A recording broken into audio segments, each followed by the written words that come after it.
Olá, pessoal. Como todos sabem, ou para quem não sabe, desculpe, estou um pouco gripado. Me chamo William Oliveira Bonfim, gosto de fazer comentários sobre política.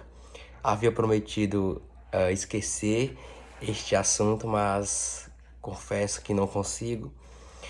Então, retorno. E hoje o nosso tema é Educação Brasileira. Um passo para frente e dois para trás. Eu achei interessante esta frase porque o Lenin, né, para quem não sabe, tem um vídeo sobre a Revolução Russa. Durante a Revolução Russa, o Vladimir Lenin, depois da Guerra Civil Russa, né, o Exército Branco versus o Exército Vermelho, o Lenin disse que para reconstruir a Rússia, depois de ficar completamente destruída no pós-guerra, era preciso dar um passo para trás para depois dar dois passos para a frente. No caso da educação brasileira, nós demos um passo à frente e agora estamos dando dois passos para trás. E a tendência é que daqui a um tempo, o passo que nós demos para a frente não exista mais. E que apenas a regressão seja a prioridade do governo brasileiro, como está sendo hoje. Não só do governo federal, mas também do governo estadual e também gestão municipal. Eu quero fazer um destaque aqui para a gestão municipal. Pessoal, o que está acontecendo? Como a gente sabe, a educação brasileira nunca funcionou bem. Na Bahia, por exemplo, aqui na Bahia, os índices, né, mostram que a Bahia tem uma das piores um dos piores índices de educação do país. Acho que fica em segundo, terceiro lugar, caso salvo engano.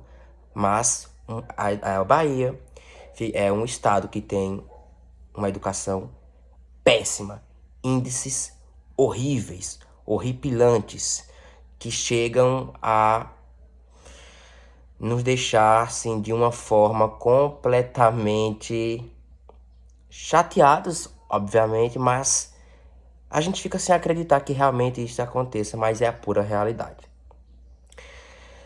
Para piorar, além dos índices serem horríveis, houve, durante o governo do Temer, a reforma do ensino médio, né, que depois entrou em vigor, que destruiu o que ainda restava de bom na educação brasileira, né? Por exemplo, disciplinas importantes como filosofia e sociologia foram substituídas por disciplinas como projeto de vida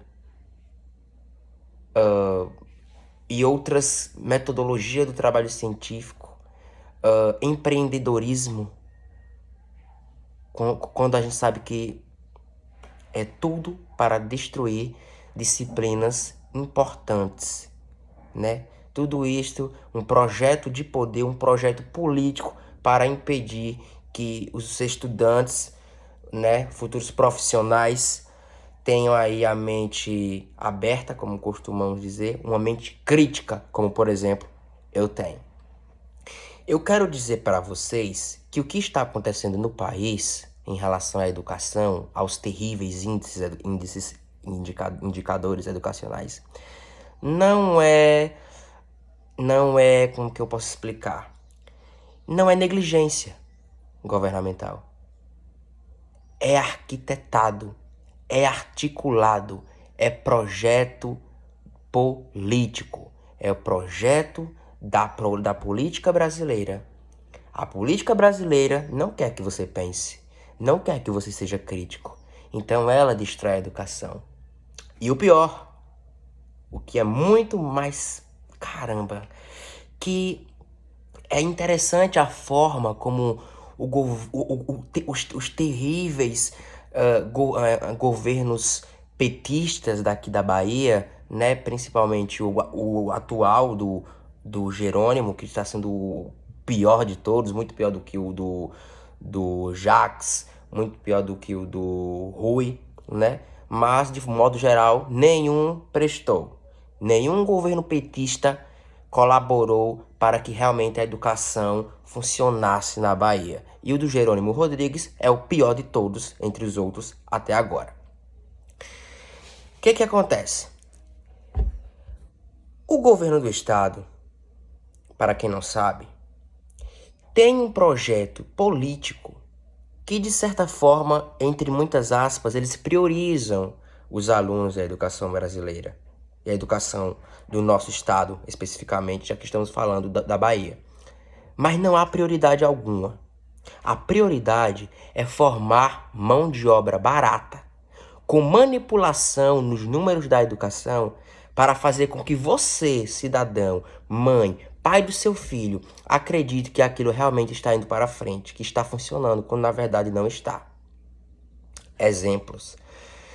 Quero deixar aqui a minha crítica ao governo Lula por não revogar a reforma do ensino médio e, infelizmente, a decepção com o Camilo Santana, que agora é ministro da Educação, por não impor as regras que são necessárias, impor condições que são imprescindíveis para que a educação brasileira realmente funcione, coisa que não acontece. Então, pessoal, vejam bem, exemplo bem prático. Município de Cícero Dantas. Trabalhei 1 ano em uma certa instituição. O que acontecia lá? Antes de falar sobre isso, eu quero contextualizar um assunto, não defendendo a gestão anterior do ex-prefeito de Cícero Dantas, não estou defendendo nenhuma gestão. Eu não trabalho com o passado, eu trabalho com o presente para impedir que, no futuro, o passado não se repita, né? Então, trabalho com o presente para impedir que no futuro o que está acontecendo hoje não volte a acontecer novamente.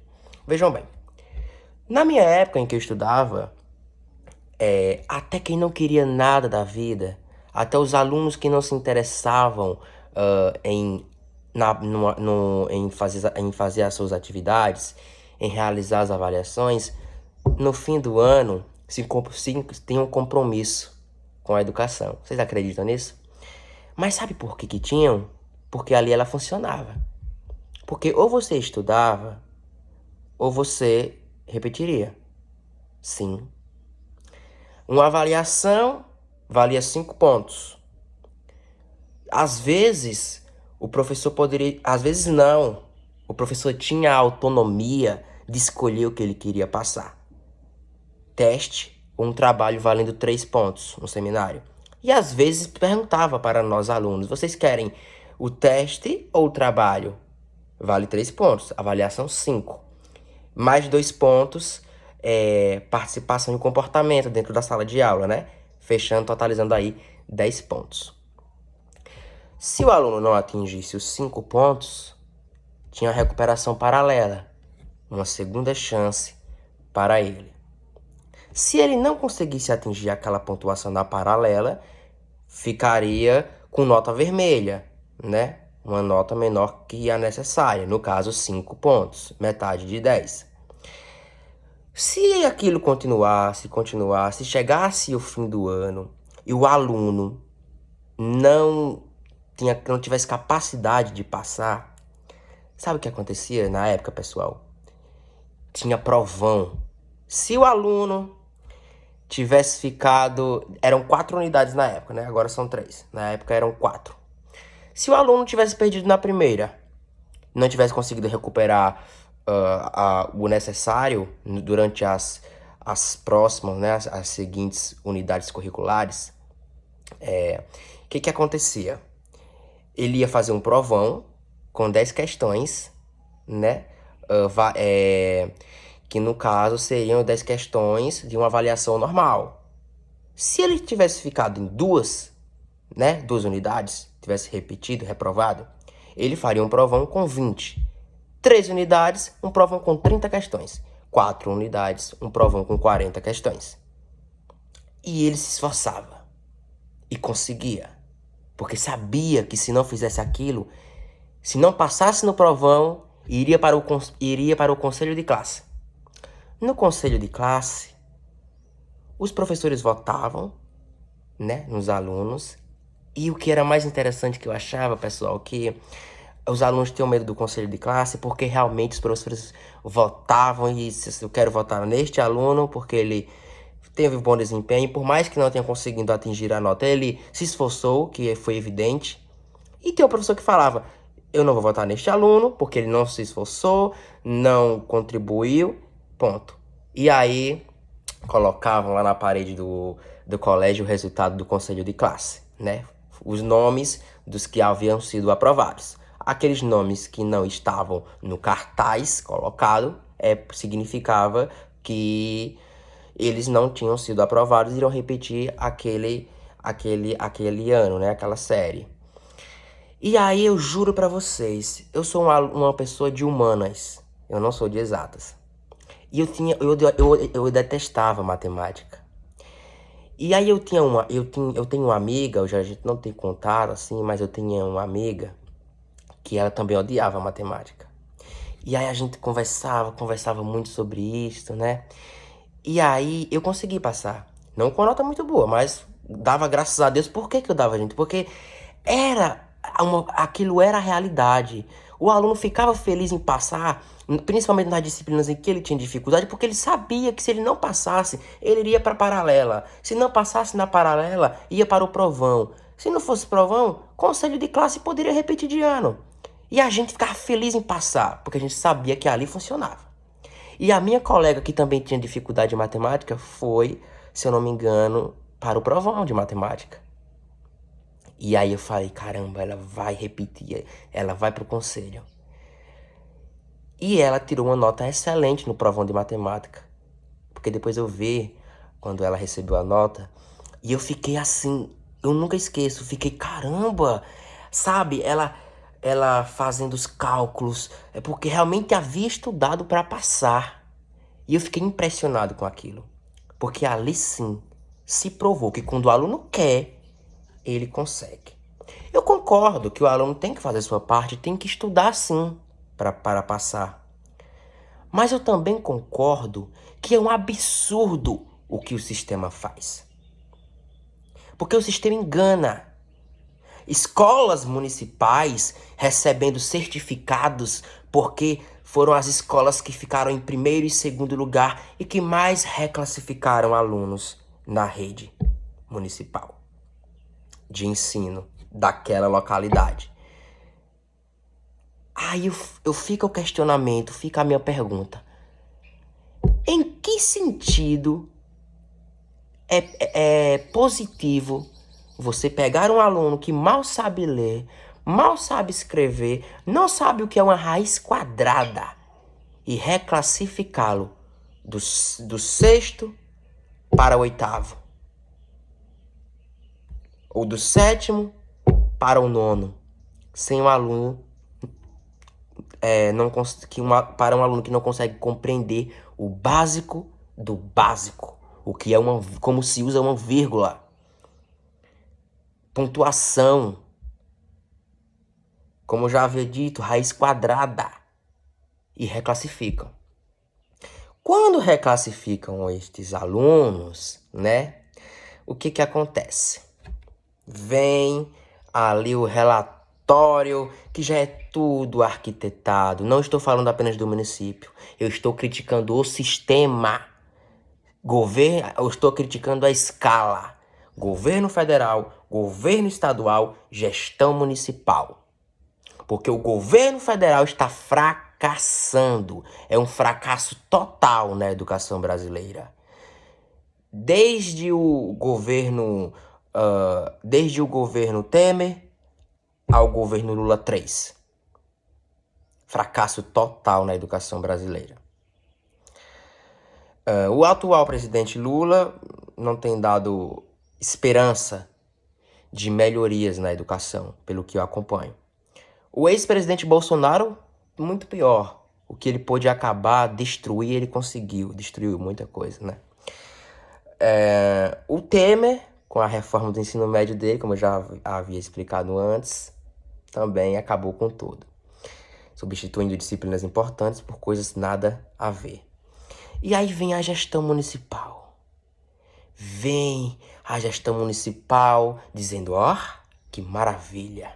Porque para quem não sabe, o que era ruim antes se tornou pior depois da pandemia. Porque foi durante a pandemia que o governo, de modo geral, adotou esta medida de não reprova. Não pode reprovar aluno. Sabe por quê? Porque eles não querem investir em um aluno que vai reprovar. Eles querem investir em um aluno que a todo custo seja aprovado. Por quê? Porque eles não querem perder dinheiro. Porque eles não querem que os alunos aprendam. Eles querem que venha verba. Eles querem o Fundeb, né? É isso que eles querem. Recentemente, como eu havia dito agora, entrando no assunto, trabalhei, né, 1 ano e alguns meses numa instituição, que não vou citar o nome. E quando eu dava aula de geografia, e aí eu já sabendo que a educação não funcionava, eu cheguei lá para trabalhar bem entusiasmado, com vontade de mudar, acreditando que iria conseguir. Na hora das avaliações, dos trabalhos, eu queria colocar uma avaliação valendo 5, um teste valendo 3, comportamento, mais atividades, 2, totalizando 10, como acontecia na minha época, quando a educação, que já não era boa, funcionava. Engraçado, né? Regredimos muito, ao invés de melhorarmos. Então, quando eu fui fazer isto, eu fui chamado. William, abrindo aspas para quem me chamou, né? Entre aspas. William, não pode assim. Teste? Não tem. Avaliação? 5? Não, 3. Quantitativo e qualitativo. Avaliação 3. Os 7 pontos que restam para totalizar os 10, você vai ter que aplicar isso, aplicar uma coisinha aqui, uma coisinha ali, uma atividade, um textinho, e aí vai até chegar aos 10. Por quê, pessoal? Porque prestem atenção. Se a avaliação vale 3 e os outros 7 pontos não serão distribuídos em testes, seminário ou participação em sala de aula, o que acontece? O aluno será aprovado de qualquer maneira. Ele será aprovado, porque significa que os outros 7 pontos ele tem garantido, porque o professor vai ter que passar alguma coisa. E tudo aquilo que o professor fizer será pontuado. Então ele vai passar. Se ele tirar sem rendimento na avaliação, como aconteceu com um ex-aluno meu, né, na avaliação de geografia, ele tirou sem rendimento, e aí depois ele chegou para mim e falou, professor, a sua avaliação, eu não estudei porque eu não quis. Ele, sabe por quê que eu não estudei e não fiz questão? Eu disse, por quê? Ele, porque eu já tinha 7. Pra que eu ia estudar, então? Eu já tava passado. E é isto que importa hoje em dia. Eu já estou passado, eu não vou estudar mais. Pra quê? E o sistema ama. É interessante. E eu não poderia fazer nada. Uma vez, um aluno realizou uma prova de redação de uma professora e eu fiquei responsável pelas avaliações, ainda quando não dava aula, quando era um assistente. E eu pegava aquelas avaliações e dizia, professora, aqui é sem condição, é sem rendimento na certa, porque não tá, além das respostas estarem todas incorretas, não é impossível compreender o que está escrito em cada pergunta, sabe? A resposta de cada pergunta.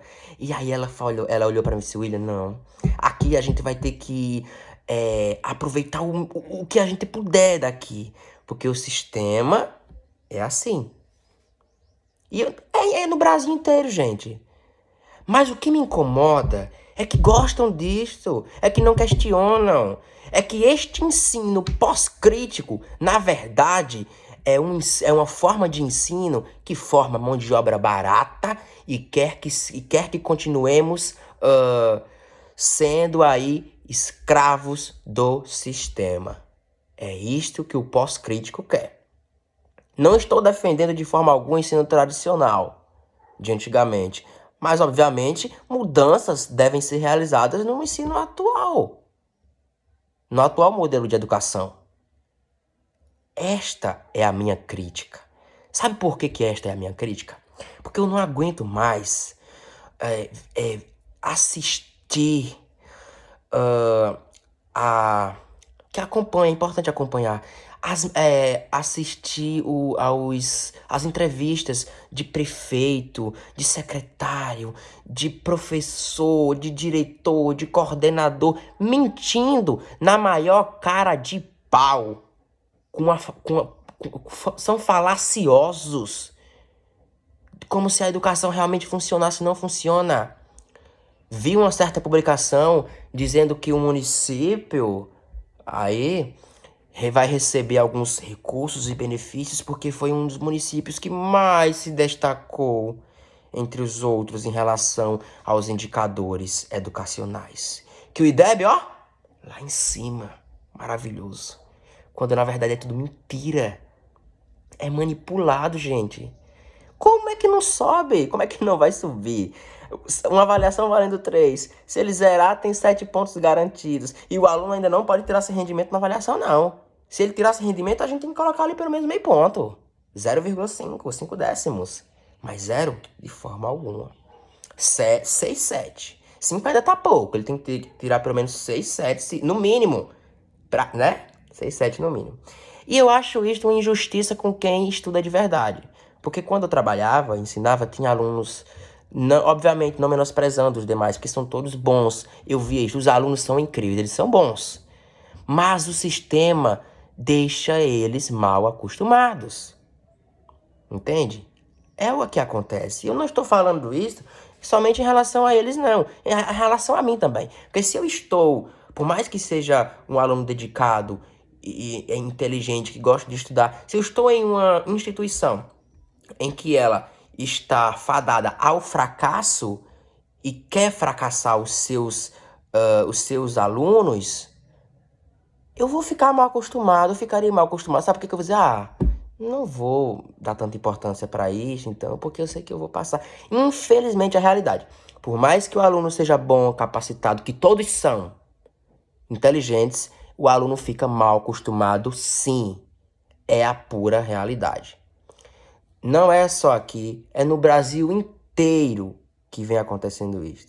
E aí sim, como eu falei a vocês, eu não trabalho com o passado. Eu trabalho com o presente para impedir que no futuro isso volte a acontecer. Então aqui fica a minha indignação, a minha crítica ao governo Lula 3, ao terrível, o terrível governo de Jerônimo Rodrigues do PT. E também, como destaque, a minha crítica à terrível, a pior gestão que Cícero Dantas já teve até os dias de hoje. Porque o que acontece ali é falcatrua, é mentira mesmo, é manipulação total. E digo isso não me baseando em teorias da conspiração, em argumentos, em opiniões de outras pessoas. Digo isso porque eu estou me baseando nos fatos do que eu vi lá dentro. Então eu falo porque eu vi e não porque ninguém me contou. Sabe? Então, eu, como havia postado, embora tenha retornado a fazer comentários políticos, eu não quero, não estou mais ali no espectro da esquerda, da ideologia política da esquerda. Eu estou sim explorando um pouco mais o centro. Eu me filiei a um outro partido, um partido de centro, que por enquanto não quero divulgá-lo. Não quero divulgar o nome do partido, mas vou divulgar em breve, para que vocês fiquem sabendo. Um partido de centro. E irei fazer outros vídeos com outras críticas, críticas do governo anterior, do governo Dilma, do governo Temer, do governo Bolsonaro, do atual governo Lula, do governo do estado, da gestão municipal, William, você não trabalha com o passado, é com o presente, exatamente. E vou fazer críticas ao que já aconteceu no passado, exatamente para que vocês possam refletir e dizer, o William tem razão, isso não pode voltar a acontecer no futuro. Então é preciso impedir que determinadas coisas voltem a acontecer, né? Então é isto, pessoal. Não acreditem nisso, não. Na manipulação que vem acontecendo. Não estou dizendo aqui que os secretários não sejam competentes, porque sei que são. São sim. São pessoas inteligentes. O secretário que comanda esta área educacional é muito inteligente. É um cara inteligente mesmo. Mas, infelizmente, compactua com o sistema, né? Essas pessoas, elas cederam, elas fazem parte do sistema. Elas não quiseram questionar, elas não quiseram combater o sistema. Elas preferiram uma união mesmo, sabe? Elas preferiram, infelizmente, a união com o sistema que acaba com o Brasil do que tentar combatê-lo. Triste realidade, mas é a realidade, não é mesmo? Então, pessoal, só recapitulando e resumindo basicamente tudo o que eu quis dizer aqui, quando os números aparecem lá, não é aquilo. Cícero Dantas ficou em segundo lugar como um dos municípios que mais... Cara, será que eu falo? Enfim, segundo uma postagem da Folha de São Paulo, alguns municípios, o próprio Ministério da Educação identificou isso, alguns municípios do Brasil estavam criando turmas fantasmas da educação de jovens e adultos. Veja que eu sou completamente contra isto. Alguns municípios estavam criando turmas fantasmas, né? Para que esses municípios conseguissem dinheiro do Fundeb. E Cícero Dantas ficou em segundo lugar, como um município que mais teve a cara de pau de fazer isto, com cerca de 15% da população de Cícero Dantas matriculada na educação de jovens e adultos. Segundo lugar. Podem pesquisar que vocês vão encontrar. Acho que, se não me engano, é na Folha de São Paulo, mas podem dar um Google que vocês vão encontrar. Então, o que está acontecendo? Porque, eu mesmo digo, eu vou só jogar um número aqui que eu nem sei se é este. Pode ser que seja maior, tá? 70 matrículas de alunos que estão matriculados na educação de jovens e adultos, né? Na EJA. Na hora, quando vão dar as aulas, né? No momento ali da aula, 3 alunos, 2, 3, 4 dentro da sala de aula, mas funcionário é o que não falta, tá?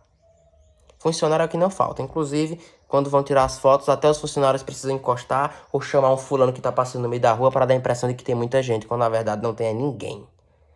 Falcatrua, mentira, manipulação.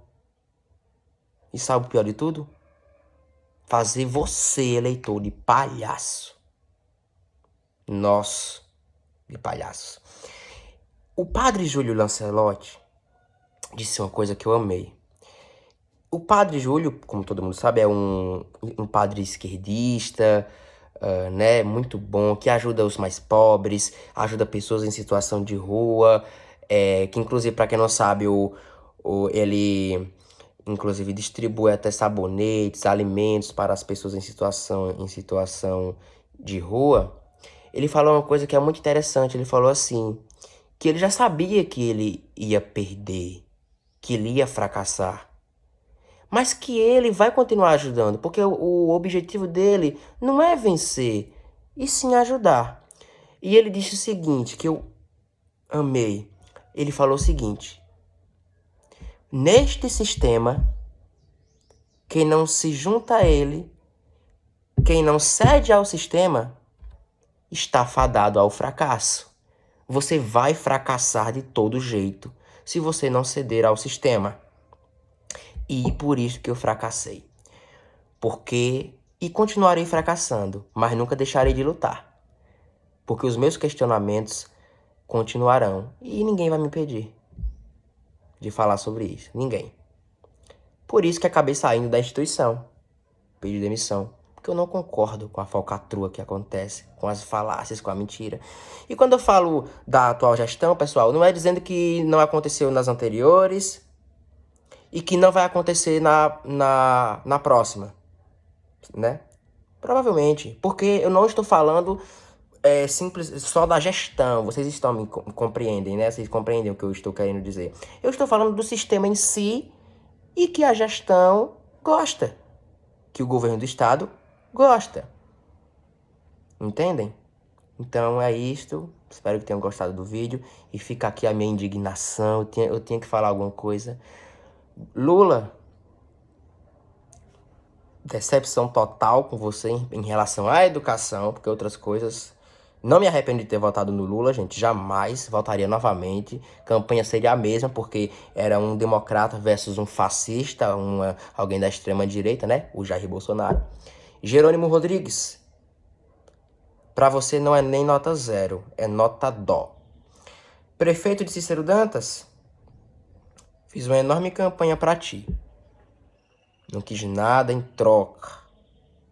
Não quis mesmo. E criticava a então gestão, porque eu acreditava fielmente que as coisas mudariam, que realmente muita coisa melhoraria na atual gestão.